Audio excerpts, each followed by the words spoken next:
जय हिंद दोस्तों। मैं हरीश रवानी ए ग्रेड एनसीसी परिवार में आप सभी का हार्दिक स्वागत वंदन अभिनंदन करता हूं। आज की इस वीडियो में जिस टॉपिक पर हम चर्चा करने वाले हैं वो है पर्सनालिटी डेवलपमेंट।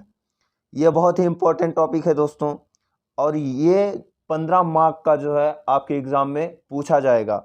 तो बहुत ही कम समय लेते हुए मैं आप सभी को सिर्फ जो है परीक्षा में गोली की तरह छपने वाले क्वेश्चनों को लेकर आपके सामने आया हूं। तो चलिए बिना देरी किए शुरू करते हैं तैयारी ए ग्रेड की।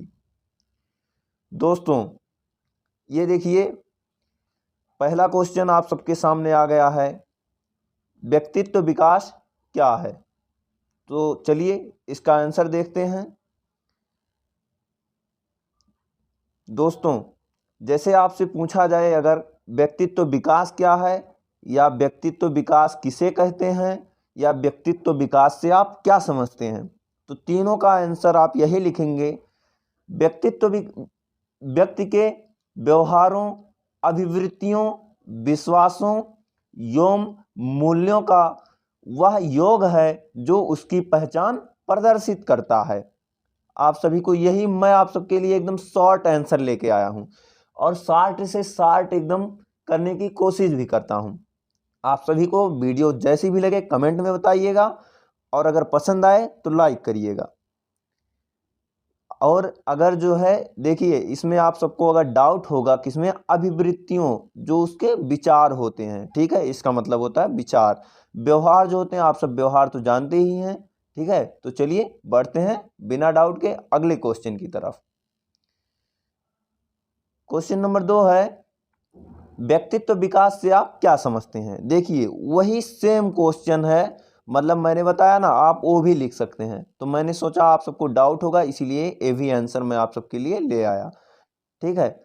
व्यक्तित्व विकास जीवन प्रयत्न चलने वाली वह प्रक्रिया है जिसमें व्यक्ति अपने भीतर निहित शील गुणों में अपेक्षित परिवर्तन परिवेश की अपेक्षाओं के अनुरूप ढालने का प्रयास करता है, जिससे वर्तमान एवं भविष्य में परिस्थिति के अनुकूल संतोषजनक समायोजन स्थापित कर सके, ठीक है। तो यह है व्यक्तित्व विकास का मतलब, ठीक है। इसको मैंने थोड़ा विस्तृत कर दिया है कि आप सबके समझ में अच्छी तरह से आ जाए, ठीक है।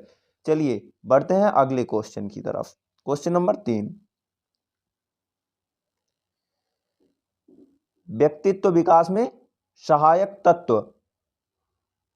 व्यक्तित्व विकास में सहायक तत्व क्या हैं, तो देखिए उत्तर है इसका, बहुत सी ऐसी बातें हैं जो व्यक्तित्व विकास में सहायक होती हैं।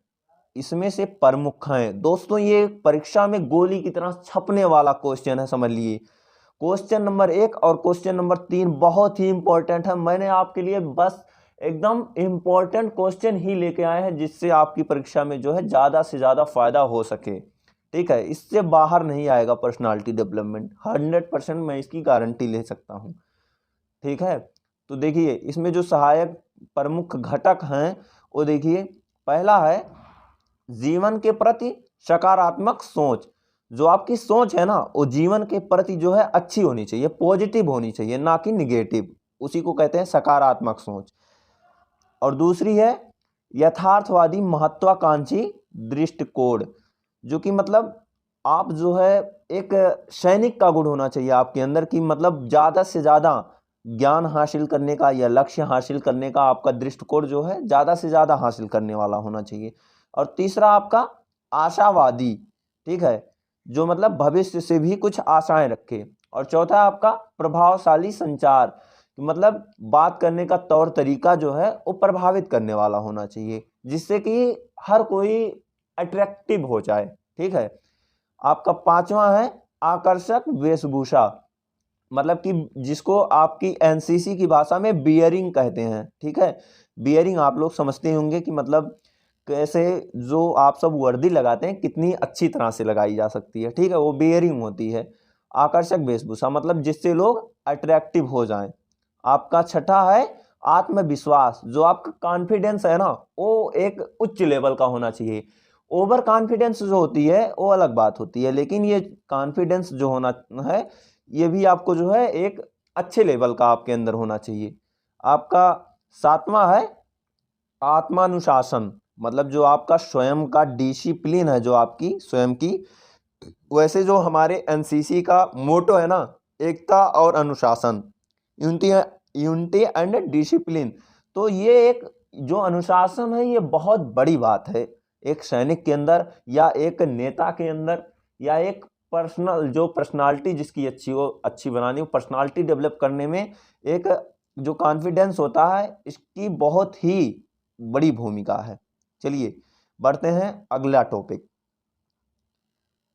ये 7वां टॉपिक है उत्तरदायित्व की भावना। जो आपके अधीनस्थों के प्रति आपकी जो उत्तरदायित्व है, या आपका किसी भी काम को लेकर आपका जो उत्तरदायित्व है, आप उसको अच्छी तरह से निभा सकते हैं या नहीं। मतलब आप अगर अपने उत्तरदायित्व को पूरा करेंगे तो लोग आप पर भरोसा करेंगे, इससे आपका पर्सनालिटी जो है डेवलप होगा। अगला जो है 9वां समूह की भावना, समूह भावना जिसे कहते हैं, मतलब आपको मिलजुल कर रहने की भावना आपके अंदर होनी चाहिए। 10वां है उच्च नैतिक मापदंड, मतलब कि आप ज्यादा ना तो छोटे हो, मतलब ऐसा ना हो कि आप 4 फुट के हों, और ऐसा भी ना हो कि मतलब आप बहुत ज्यादा लंबे हों। ठीक है, आप मीडियम के हों। जैसे उच्च नैतिक मापदंड, आपकी पूरी ज्यादा दुबले पतले ना हो, ठीक है, दिखने में आप मतलब सॉलिड अच्छे हों। वो पर्सनालिटी को आपको, आपकी जो पर्सनालिटी है उसको ये भी प्रभावित करता है। दोस्तों मैं आप सबके लिए ये जो लेके आया हूं ना, ये लगभग 15 है, ठीक है।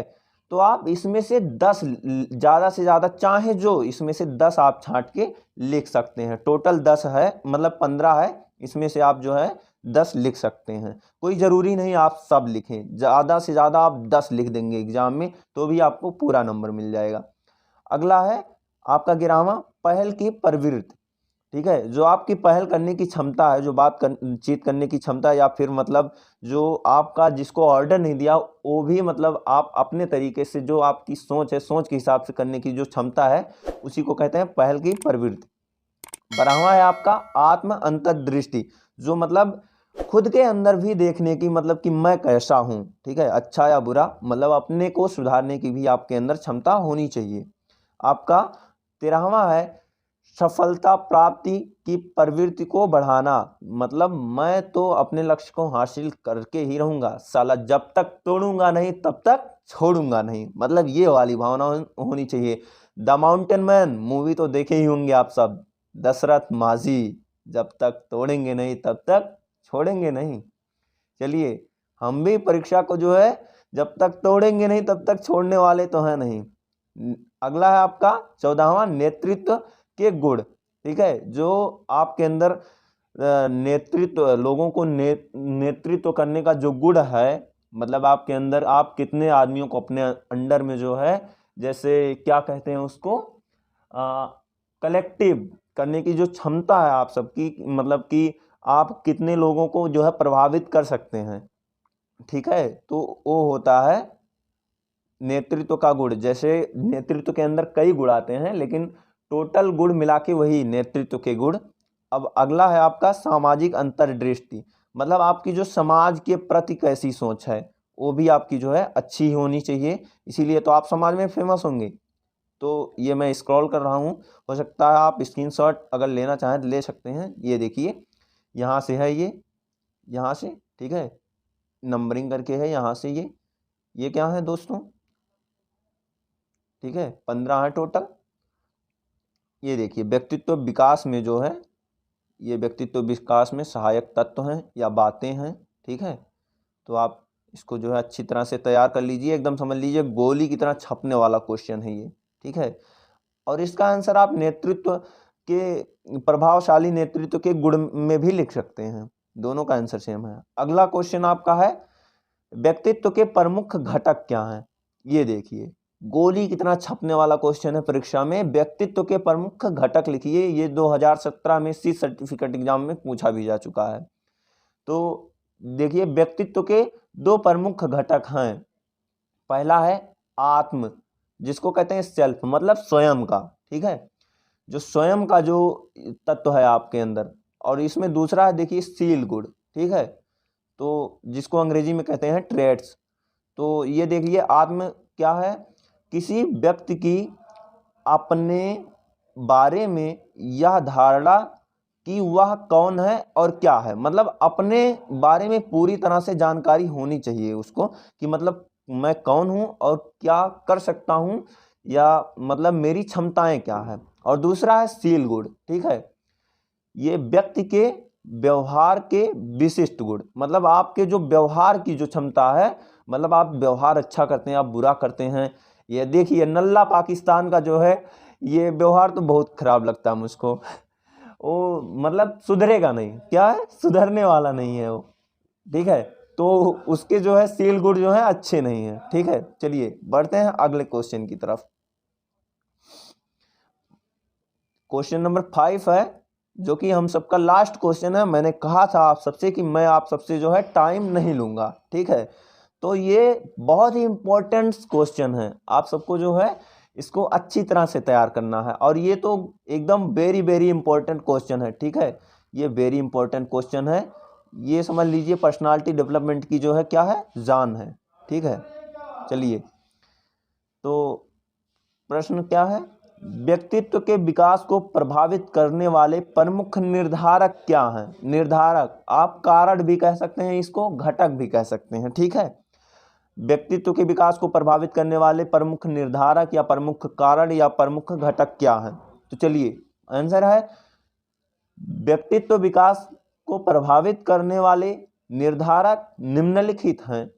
पहला है इसमें शारीरिक गठन, ठीक है, शारीरिक गठन है इसमें पहला, मतलब कि आपके जो शरीर की लंबाई है, या फिर आप ज़्यादा दुबले पतले तो नहीं है, मतलब ज़्यादा दुबलों को लोग पसंद नहीं करते हैं ना, मतलब कि और ज़्यादा छोटा होता है अगर कोई, कहते हैं क्या करेगा ये, ठीक है, तो वही मतलब शारीरिक गठन जो है आपकी अच्छी होनी चाहिए। जैसे देखिए सेना, हमारी जो आर्मी है उसमें भी जो है अगर चाहिए तो 170 चाहिए तो चाहिए, ठीक है, उसमें 170 सेंटीमीटर ही कंपलसरी है, अगर चाहिए तो चाहिए, उससे कम तो नहीं, ज़्यादा तो भले हो जाए, ठीक है। तो ये होता है शारीरिक गठन। और दूसरी हो है शारीरिक स्वास्थ्य, मतलब आपका जो है शारीरिक जो स्वास्थ्य है वो अच्छा होना चाहिए आपका, मतलब आप कहीं किसी चीज़ के रोगी ना हो, पूर्ण रूप से स्वस्थ हों, ठीक है। आपका अगला है रंग रूप एवं बुद्धि, मतलब आप ज़्यादा मतलब समझ लीजिए फिट हैं, पूरी तरह से लंबे हट्टे कट्टे हैं, लेकिन आपके पास ये क्या है, दिमाग नहीं है आपके पास, तो आप जो है किसी भी सभा को कैसे संबोधित करेंगे, तो आपकी पर्सनालिटी कैसे डेवलप होगी, तो ये तो बहुत बड़ी बात हो गई ना उसमें, ठीक है, तो ये होता है। और आपका चौथा जो है पारिवारिक वातावरण, आप किस पारिवारिक वातावरण में पले बढ़े हैं, मतलब ये डिपेंड करता है आपके पर्सनालिटी पर। आपके बोलने का जो तरीका है, आपके उठने बैठने का जो तरीका है, वो आपके परिवार पर डिपेंड करता है, ठीक है, कि मतलब जैसा आप बचपन में सिखाया जाएगा आप वैसे ही तो करेंगे। और आपका पांचवा देखिए है शैक्षिक निर्धारक, मतलब आप कितने शिक्षित हैं उसी हिसाब से तो जो है आपको नॉलेज होगा, और उसी हिसाब से आपको बोलने की जो है आपकी क्षमता होगी, और उसी हिसाब से आप जो है बात भी कर सकेंगे 10 लोगों के बीच में। जब आपको पता ही नहीं होगा किसी भी मतलब टॉपिक पर, तो आप कैसे उस टॉपिक को एक्सप्लेन करेंगे। चलिए छठा है आपका सामाजिक वंचन, ये देखिए जो मैंने बताया ना बोलने का तौर तरीका, तो ये सामाजिक वंचन जो है आप किस समाज से हैं, आपके बोलने का तरीका जो है आपके समाज को दर्शाता है एक हिसाब से, ठीक है। सातवां आपका है रीति रिवाज, मतलब देखिए रीति रिवाज की इसमें बहुत बड़ी भूमिका है, ठीक है, जो मतलब हम लोगों के हिंदू समाज में देखिए क्या होता है कि मतलब देवियों की पूजा की जाती है ना, लेकिन उसी तरह से जो है हम सबको जो है ये हिंदू समाज ये सिखाता है कि हम सबको जो है औरतों का भी सम्मान करना चाहिए। जिस तरह से हम जो है देवियों की पूजा करते हैं उसी तरह से जो है हमको क्या औरतों का सम्मान करना चाहिए। तो ये रीति रिवाज का हो गया, मतलब इसमें भूमिका होती है इसकी भी, ठीक है। अब अगला जो है आपका वो है पालन पोषण का तरीका, ठीक है। ये पालन पोषण का तरीका ये बहुत ही इंपॉर्टेंट है, ये आपके शारीरिक गठन में भी भूमिका निभाता है, ठीक है। पालन पोषण का तरीका जो है, और आपके स्वास्थ्य पर भी इसके असर पड़ते हैं। आप अगर अच्छे से खाएंगे पिएंगे और जो है बढ़िया हट्टे कट्टे तंदुरुस्त तभी तो बनेंगे, ठीक है। तो ये होता है पालन पोषण जो है आपकी पर्सनालिटी को डेवलप करने में जो है बहुत बड़ी भूमिका निभाता है, ठीक है। तो आप सबको तो ऐसे भी, हमको भी, मतलब आप सबको भी जो है सेना से ही रिलेटेड रहना, मतलब आप सबको सेना में ही जाना है, तो इसके लिए जो है आपका पालन पोषण तो बहुत जरूरी है भैया, ठीक है। और सुबह तो जो है वो क्या कहते हैं चने की डाइट और मतलब दलिया वगैरह यार बहुत कंपलसरी है, यह सब रनिंग वगैरह के लिए। टूट जाओगे, क्या है, टूट जाओगे अगर नहीं खाओगे, ठीक है। तो ये सब जरूरी है, डाइट पर भी ध्यान दो, पढ़ो तो लेकिन डाइट पर ध्यान दो, ठीक है। चलो ये सब आप सब बढ़िया से एकदम रिवीजन कर लीजिएगा। टोटल दोस्तों कितना है, 5 ही क्वेश्चन है और पांचों क्या है, लाजवाब, ठीक है। परीक्षा में छपने वाला एकदम गोली की तरह, बहुत बड़ा नहीं लिखे हैं, एकदम आपको बस दिमाग थोड़ा सा लगाना है, ठीक है। ये सब बढ़िया से आप दोबारा रिवाइज भी कर सकते हो वीडियो को, ठीक है। अच्छी तरह से देखना और आपके परीक्षा में ए ग्रेड के लिए आप सभी को शुभकामनाएं, ठीक है। जय हिंद।